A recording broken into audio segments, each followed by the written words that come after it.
Et donc, Le Havre sera en Ligue 1 la saison prochaine. Le Havre, c'était l'avant-dernier budget cette saison. 30 millions, seul Angers qui se maintient aussi d'ailleurs. Thibaut, les 3 plus petits budgets se maintiennent. Ouais, puisque Auxerre, Le Havre et Angers se maintiennent. Exactement. Pour dire juste que Reims, qui a 80 millions de budget, va avoir beaucoup de mal contre Metz, puisque le scénario, il n'y croyait pas. Et que pour se maintenir, ce qu'a fait Le Havre est emblématique de ça.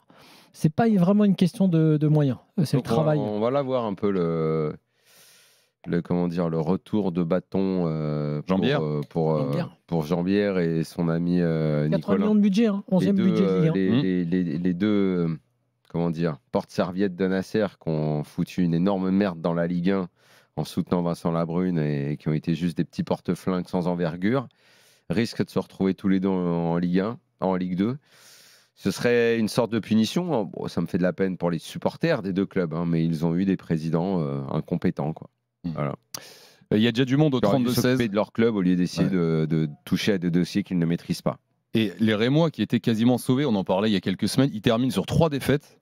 Alors que dans le même temps, Le Havre finit par deux victoires sur les 3 derniers matchs. Celle à Strasbourg, elle n'était pas donnée d'avance. Non, c'est ça. Ouais. Le calendrier, c'est ça qui est dingue. C'est que si regardez, on l'avait fait d'ailleurs le point, on se disait que ça, et c'était le cas à la 90e. On le fait tous les ans, et en fait tous les ans c'est moisi. Tu fais le calendrier, tu dis ils ont un meilleur calendrier, mais ça marche jamais. C'est vrai. Non, parce que là, regarde, à la 95e minute, il se passait ce qu'on avait dit il y a 5 journées, à savoir. Oui, Le Havre et Saint-Etienne peuvent se sauver, mais le calendrier fait qu'ils sont morts. Et honnêtement, le truc n'avait pas bougé. Le Havre était barragiste, Saint-Etienne était 19e. Bon, effectivement, tant mieux pour Le Havre, ils ont marqué à la 95e. Oui, mais le calendrier, il était favorable à Saint-Etienne qui joue une équipe qui est en vacances. Non, mais avant, non. En vacances. Non, mais leur calendrier avant était plus complexe. Mais sur une dernière journée, quand tu joues une équipe qui est en vacances, déjà, la théorie de l'équipe qui n'a plus rien à jouer et qui est en vacances, ça, déjà, il faut s'en méfier. On l'avait vu avec Lens qui était allé gagner à Lyon il y a 2 matchs. On a revu Lens ce soir qui pour dire au revoir à son public. Alors en revanche, la théorie du dernier match à domicile pour dire au revoir à ses supporters, celle-là, elle tient encore. Généralement, les équipes veulent faire bien. Et Lens a mis une danse à Monaco qui, pour le coup, a été vraiment en claquette. Mais il y a beaucoup de théories sur les fins de saison. À mon avis, on peut les mettre au tiroir quand même. Salut Yann. Salut messieurs, bonsoir. Moi, je vais commencer par féliciter le meilleur DJ de la soirée qui va s'appeler Abdoulaye, à qui on va dresser un mausolée pour son superbe drop de Panenka à la dernière minute. C'est énorme. Il a été incroyable. De Touré. Et puis, au-delà du sportif, parce que, je vous écoute souvent et merci les messieurs pour vos belles analyses. J'ai bien aimé vos interventions un petit peu sur le côté. Ça fait du bien un peu de morale dans le football, un petit budget, un club qui galère et des mecs qui travaillent très correctement avec Bodmer, Digard, qui ont été pas mal décriés, pas mal attaqués, aussi qui se bat aussi. Excuse-moi, c'est même c'est même un peu plus que ça. Après, je te redonne la parole. C'est aussi un club qui a été lésé. Par la Ligue. Oui, c'est pour ça que tu faisais allusion à la morale. Je pense que tu sous-entendais ça aussi. Oui, tout à fait. Et donc, le Jambière qui va jouer le barrage, je pense qu'il a tellement méprisé Le Havre. Après, vous savez, on va pas se satisfaire du malheur des autres parce que là, le spectacle sportif, on va aussi, alors que ce soit contre une des équipes les plus sympathiques de l'année, ça m'a fait un peu mal aussi parce que Strasbourg. C'est vraiment une équipe qui était sympa à avoir joué, mais on n'a pas été ridicule. C'est surtout que Gilbert avait déjà réservé tous ses voyages pour la Ligue des Champions. Il avait commandé quel champagne on pourrait boire en loge pendant la Ligue des Champions. Et que là, finalement, il va passer au Crémant d'Alsace pour la Conférence League. Ouais, mais après, tu as des pays Conférence League qui sont vachement Gilbert compatibles. Je suis d'accord. Des pays d'Europe de l'Est. Bodo Glimt, c'est Gilbert. C'est pas faux. Si on est Bodo Glimt opportuniste, qui préfère que Arsenal, Gilbert. Oui, c'est vrai. Si on est opportuniste, vu comme, moi, je pense que le staff du Havre, Bodmer, Rossier, ils ont super bien bossé en termes de recrutement. Ils ont viré. Alors moi, quand ils ont viré, quand ils ont vendu le jeune attaquant que je voyais comme une promesse incroyable, j'ai eu très très peur. Et puis leurs recrues au milieu de terrain, ils ont fait la différence. Ils ont rallégé le groupe, des mecs d'expérience. Et puis aussi, le travail du coach sur l'aspect mental, parce que un club qui sait qu'il va jouer jusqu'à la fin dans la difficulté un maintien. Il faut se préparer. Il s'en est pris plein la tronche, Digard. Même dans les tribunes, il s'en est pris plein la tronche. Ils ont tenu droit, ils l'ont soutenu. Moi, j'ai eu l'occasion, il n'y a pas si longtemps que ça, de croiser M. Roussier dans un bar. Et je les ai félicités.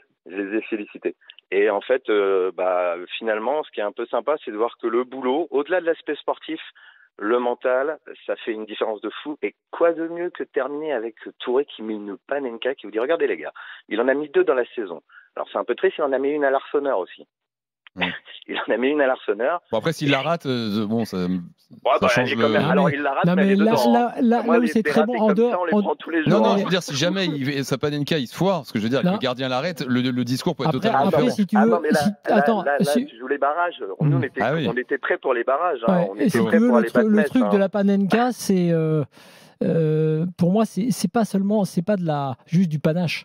C'est que il se doute que Petrovic, Strasbourg, qui est en PLS suite à cette faute, il se doute que Petrovic va tenter un truc. Il se doute que Petrovic va partir, va faire quelque chose. C'est ça l'idée de la Panenka. Et lui se dit, moi, le meilleur choix, plutôt que de choisir un côté, plutôt que d'aller me prendre la tête, comme je suis persuadé que le gardien est à bloc, il lui faisait des tas de gestes et tout, il dit, je vais la mettre en gros au centre. C'est pas juste une Panenka en mode, j'ai envie de faire flamber et de faire le malin. Quelque chose d'un peu inconscient parce que je suis pas d'accord. Pour moi, c'est un choix qui, si tu sens que le gardien en face va te péter une parade énorme, va te péter un choix de départ, c'est pas forcément le truc le plus.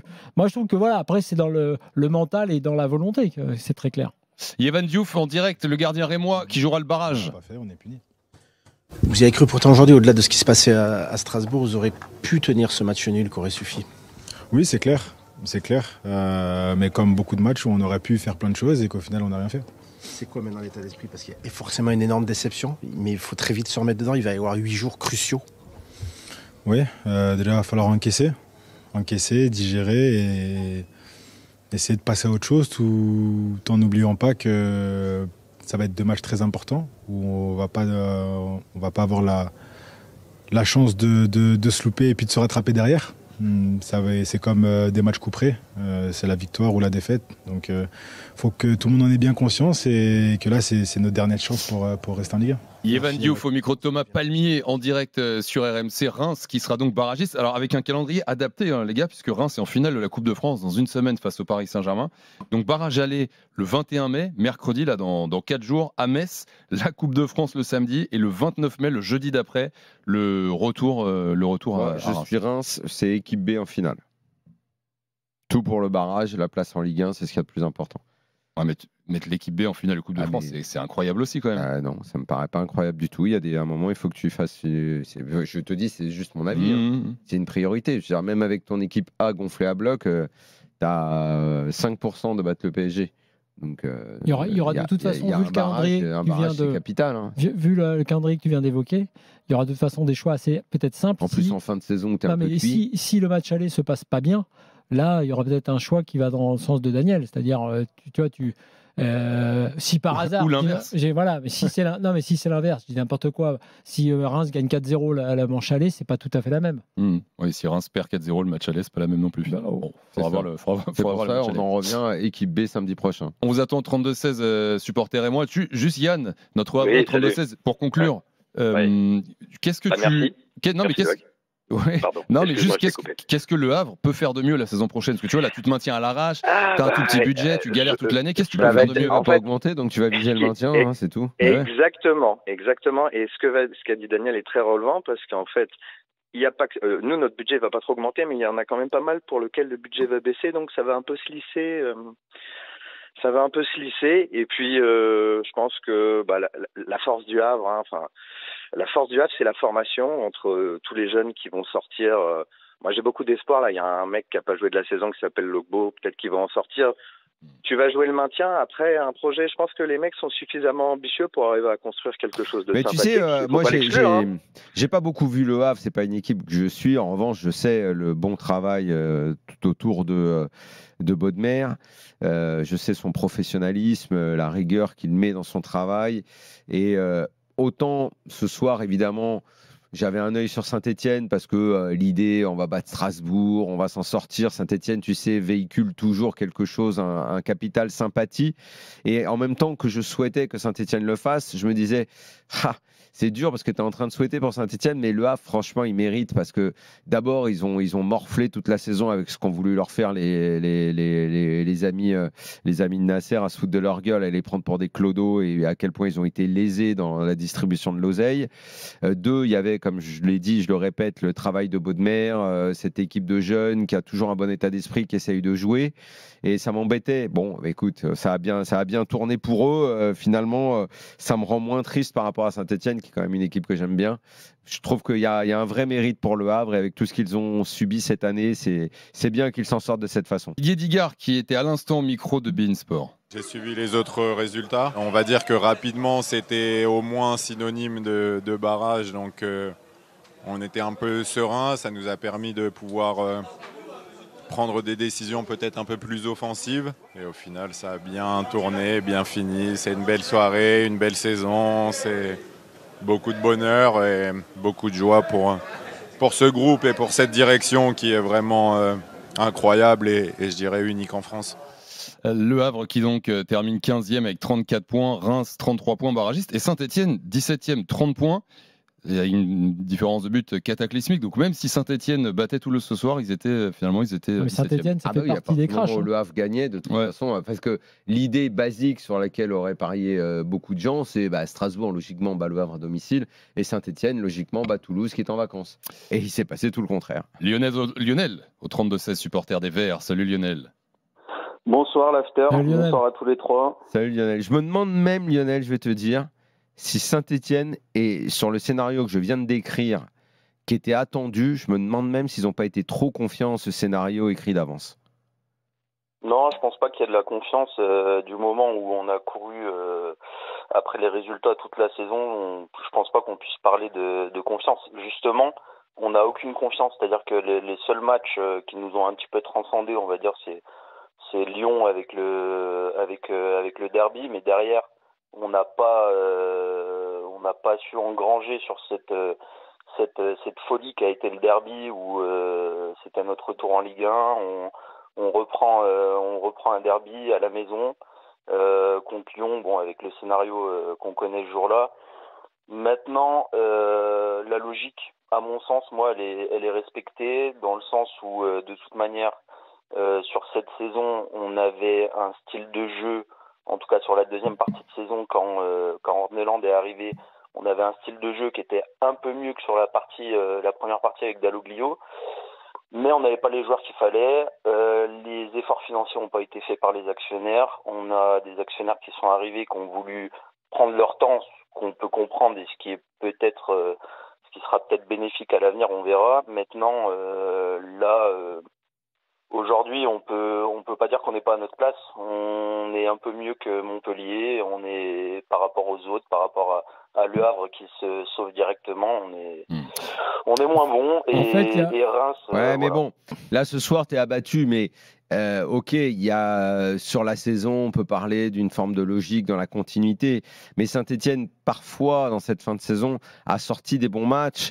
Et moi, je maintiens quand même que battre Toulouse sur le dernier match à domicile, c'était. Alors oui, vous manquez un joueur très important, mais c'était quelque chose qui était, au vu de la qualité du jeu que pratiquait Saint-Etienne récemment à domicile, c'était quelque chose qui était envisageable. Il y a eu cette victoire à Reims, il y avait une dynamique qui devait vous amener à dire bon allez, Toulouse, vous venez, vous jouez plus rien, on va vous prendre comme il faut, on va gagner. Et après si le Havre fait l'exploit à Strasbourg, ils le font, basta, on n'en parle plus.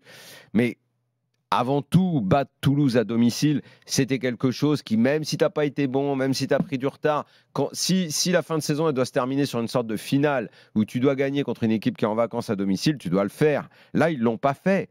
Ils ne l'ont pas fait parce que le match, finalement, ils n'ont jamais réussi à mettre la folie que moi j'attendais. Moi, je m'attendais, avec le stade en fusion guichet fermé, à ce que ça pète le feu dans tous les sens. Et ils n'ont pas réussi à le faire. Ils n'ont pas réussi à mettre le feu dans ce match. Et Toulouse a eu énormément d'occasions, d'ailleurs. Mais la folie. L'Arsenal, il a fait 2-3 arrêts de fou. T'as un truc qui est flagrant sur le classement qu'on regarde depuis quelques semaines, c'est la défense de Saint-Etienne. Ils ont pris 77 buts. Il n'y a que Montpellier qui en a pris 2 de plus en jouant en roue libre, entre guillemets, Montpellier depuis 5-6 matchs. Donc déjà, je pense que tu ne peux pas te maintenir en prenant 77 buts dans une saison, donc ça déjà c'est réglé. Et la deuxième chose, effectivement, quand tu as 5 budgets derrière toi, c'est ça le 13e budget, Reims, Saint-Etienne. Tu as 5 budgets derrière toi et tu as des dirigeants qui ont une forme d'ambition avec un entraîneur qui montre des trucs. honnêtement, les dirigeants, il a raison, ont leurs responsabilités. Ils n'ont pas renforcé l'équipe. Ils n'ont rien fait. Ils n'ont rien fait alors qu'ils ont l'argent pour. Tu vois l'exemple de Le Havre et Saint-Etienne ce soir. Tu as Le Havre et Angers, donc les deux plus petits budgets, qui avec des idées, un directeur sportif qui bosse, arrive à faire ça, avec Esteban Leopold d'un côté, avec Touré de l'autre, et Saint-Etienne, qui a du blé par rapport à eux, qui ne recrute pas de défense. Moi, je l'ai dit, je suis désolé, on a eu beaucoup de débats. J'ai parlé de l'Arseneur, il y a plein de joueurs comme l'Arseneur qui n'ont pas tout à fait le niveau demandé pour la Ligue 1. Pardon ? Non, mais c'est pas le pire. Mais ce que je veux te dire, c'est qu'à force de dire ça, c'est qu'il n'y a pas eu l'exigence nécessaire pour un club comme Saint-Etienne. Quand tu as ce budget-là, quand tu as cette ambition des dirigeants, mais sauf qu'on la comprend pas, l'ambition, Flo. On la comprend pas. Ouais, on ne sait pas ce que veulent ces dirigeants-là. On comprend pas. Ils sont arrivés, et quand ils sont arrivés, ils ont dit des choses. Saint-Etienne a attendu des années que le duo Cayazo et Romeyer, pardon, je cherchais, vendent, parce qu'il y avait eu cette espèce de stand-by interminable, on ne trouve pas à qui vendre, et finalement on vend. Arrivent, on va dire, les Américains, ils ne sont pas tous Américains, mais vraiment, il y a un esprit un peu nouveau. Tu t'attends pas à ce qu'il ne se passe rien du tout, que les mecs soient absents ou en tout cas on ne comprenne rien à ce qu'ils veulent faire pour terminer en Ligue 2 à la fin de l'année. Enfin, c'est pas possible. C'est pas possible ce qui se passe à Saint-Étienne là. C'est pas vrai. Les supporters ils se disent mais dans ces cas-là, à quoi bon ? Pourquoi on a changé ? Pourquoi on a changé si c'est pour tout recommencer en Ligue 2 ? Et quand on sait la difficulté qu'il y a à remonter, c'est pénible. Après, Lionel, à qui t'en veux le plus là pour conclure sur Saint-Etienne ? Les joueurs pas au niveau, les dirigeants qui n'ont pas recruté finalement pour être à la hauteur de leurs ambitions ? Alors, en premier lieu, les dirigeants, parce que ça reste quand même eux qui fixent la politique sportive d'un club et du coup, quand on prône un style de jeu, quand on recrute un entraîneur comme on a recruté avec Orneland, même s'il était inconnu, sa philosophie en tout cas me plaît, on doit mettre les moyens pour avoir ces ambitions-là dans le style de jeu, du moment où on recherche un certain déséquilibre, comme on a vu là, qui est plutôt assumé, mais on prend quand même 77 pions à la fin de la saison. Moi, j'en veux pas à l'Arseneur, parce que je pense quand même que ça a été un des pionniers l'année dernière sur notre montée à l'arrache, qui était déjà à l'arrache l'année dernière, et je sais pas si déjà l'année dernière on méritait forcément de monter, surtout sur la fin de saison qu'on avait fait en Ligue 2. Après sur les barrages ça c'est autre chose, mais non, c'est surtout sur l'équipe dirigeante. À mon sens, on aurait dû faire le tri déjà dès le mois de janvier, en disant ok, l'équipe qu'il y avait avant, vous êtes bien gentils, vous êtes montés à l'arrache, maintenant on veut mettre quelque chose en place, et au moins ça aurait montré à tout le monde que les dirigeants voulaient vraiment faire quelque chose à Saint-Etienne. Bon, en tout cas, on espère un bel été. On a Théo qui est avec nous pour conclure sur le maintien et plutôt sur la descente et le barrage, que Théo est supporter rémois. Salut Théo. Salut l'équipe, vous allez bien ? Nous ça va. Et toi, tu termines ce soir par une 3e défaite consécutive, 16e, et donc barragiste face au FC Metz. Ouais, une défaite de plus malheureusement. La saison est catastrophique. On n'est pas capable de prendre des points contre Montpellier, de prendre des points contre Saint-Etienne. Et on espère aller faire quelque chose à Lille ce soir. Bon, je pense que là, la défaite elle est logique, le barrage il est logique. On mériterait même de descendre pour moi. La direction, c'est une catastrophe. C'est même des clowns, carrément. On a un président qui préfère aller faire le lèche-botte avec la brune toute la saison, à se faire bien voir. Il n'a pas fini. Samedi soir, au Stade de France, il pourra aller chez les bottes de tout le monde. Là, il y aura tout le monde. C'est bien ça le problème. Il y aura tous les patrons au grand complet. Il pourra y aller. Là. Il pourra y aller en camion, là, tranquille. Il pourra leur apporter du champagne et puis il pourra continuer. C'est bien ça le problème. Il va partir en vélo là jusqu'au Stade de France. Il va faire son beau. Voilà ce que ça donne. On vend tous les meilleurs joueurs toute la saison, depuis des saisons même, c'est pas que de cette saison-là. On vend tous les meilleurs joueurs et derrière, c'est démerdez-vous. Non, c'est honteux. Est-ce que tu arrives à rester optimiste malgré tout ? Il y a ce barrage contre Metz, alors on le disait avec des dates particulières, parce qu'il y a la finale de Coupe de France qui sera au milieu de ces deux matchs. L'aller mercredi, la finale de la Coupe de France samedi et le retour jeudi après. C'est vrai que de ce qu'on a vu de la fin de saison, de Metz, Reims c'est pas bon, ok. Ça reste une équipe de Ligue 1. De ce qu'on a vu de la fin de saison, je parle de la Ligue 2, là, de Metz, et même du barrage contre Dunkerque. Dunkerque réduit à 10. qui était meilleur à mon avis que Metz sur la fin de la saison. Metz, c'est pas des foudres de guerre. Ouais. Hein. Mais bon, maintenant, Reims s'attendait pas entre guillemets à jouer le barrage. C'est ça le contexte qui va être compliqué à gérer. Alors que Metz savait qu'eux ils se préparaient à ça et c'est eux les challengers. Donc normalement, même on va dire ce Reims-là, décevant, normalement est supérieur dans l'effectif et évidemment dans le jeu à Metz. Mais bon, maintenant, tu as le contexte, tu as la fin de saison Kata, tu as la pression qu'il va y avoir, c'est pas facile. Et Théo, t'en penses quoi de l'idée de Daniel qui dit qu'il faut mettre l'équipe B pour la finale de la Coupe de France dans une semaine face à Paris? De toute façon, l'équipe B, depuis la reprise en janvier, elle est en place. Hein. On joue avec l'équipe B. C'est bien ça le problème. C'est qu'on mette n'importe quel joueur, on va être ridicule dans tous les cas contre Paris samedi. Moi, franchement, j'ai pris mes places, j'ai même plus envie d'y aller. Ça fait déjà une paire de matchs que j'ai plus envie d'y aller, mais alors là, encore plus ce soir. Les barrages, je sais pas ce qu'on va en tirer, mais ça va être catastrophique aussi. Tiens Théo, alors je suis désolé, mais parce que le trophée de Ligue 1 il est remis par le président du PSG. Il soulève la coupe. Pas le président de la LFP Arnaud qui vient. C'est bizarre. En fait. Absolument, bizarre. on avait l'habitude. Frédéric Thirier décoiffé par Lavezzi à l'époque, qui non, remettait le trophée. Ça sert à rien en fait. C'est là voilà la preuve par l'image que le président de la LFP c'est Nasser Al-Khelaifi. C'est hallucinant ce qu'on voit. Nasser Al-Khelaifi a donné le trophée à Marquinhos qui a rejoint tous ses petits copains sur le podium et qui vient de soulever ce nouveau trophée. Voilà, il n'était pas là, le patron de la LFP, où il est à Saint-Rémy à la piscine. Qu'est-ce qu'il fait? Je comprends pas. En fait. Non, on l'a pas vu. En revanche, il y avait il n'est pas venu ce soir. Là, de retour au Parc des Princes. Comme maintenant, son travail, c'est d'être supporter du PSG dans la corbeille. Là, ce soir, il n'était pas là. Non, ça aurait été encore plus symbolique de mettre Philippe Diallo qui remette le trophée dès maintenant. Ouais, dès maintenant, on dit écoute, on ne sert plus à rien. Non, mais c'est quand même incroyable. Ouais, c'est vrai que c'est étonnant. Le président de la LFP n'est pas là ce soir pour remettre le trophée. Et c'est vraiment la preuve. Bon, écoute. Après, il a peut-être une bonne excuse, je sais pas. Il n'y a pas de bonne excuse, il est là pour remettre le trophée. C'est jamais vu un truc pareil. Bon Arnaud, merci beaucoup. Là, il va y avoir un petit show DJ set et tout, c'est ça, alors, ça a déjà eu lieu. Ah, ok, ça a déjà eu lieu, voilà. Okay. Là, c'est maintenant, c'est bon, on célèbre. On va faire un peu le tour et puis on va penser au final. Le stade de Reims qui devrait être une formalité et puis évidemment Munich. Oui, le plus important c'est dans 15 jours. On a vu par exemple que Nuno Mendes, puisque sur le péno il était touché, qu'il était bien là, sautillant sur le podium. Donc normalement, peut-être que dans 15 jours la Ligue des Champions c'est également le président de l'UEFA qui remettra le trophée. Donc le président du PSG. Merci Arnaud, bonne soirée. À savoir s'il va le remettre à l'Inter ou au PSG. Ouais, ça c'est le doute. L'Inter. Théo, notre supporter et moi, tu veux rajouter quelque chose? Je pense qu'il n'y a rien d'autre à dire, de toute façon. On n'a plus qu'à croiser les doigts. Bon bah force quand même, Ouais. Salut Théo, à bientôt. Salut, bonne soirée. Merci d'avoir été là. Au passage, puisqu'on a beaucoup parlé de gardien de but avec Thierry Barnera cette semaine, Reims a un très bon gardien, Yvan Diouf. Ouais, c'est vrai. C'est intéressant aussi de voir que dans cette équipe, parce qu'on balaye un peu d'un revers de main, mais il y a des joueurs, il y a aussi il y a des joueurs qui n'ont pas été à la hauteur parfois, mais il y a aussi de bons joueurs et il faut le dire. Et voilà, il y a 2 matchs à jouer. C'est pas globalement, rappelons quand même que le système tel qu'il est fait là, il est fait pour favoriser les clubs de Ligue 1. C'est-à-dire que là, tu as quand même une sorte de parcours du combattant, tu sais, pour les clubs de Ligue 2, qui quand ils arrivent normalement contre le club de Ligue 1 doivent être rincés, tirer la langue, déjà qu'ils ont moins d'argent et moins de bons joueurs. Ils vont pas être très frais.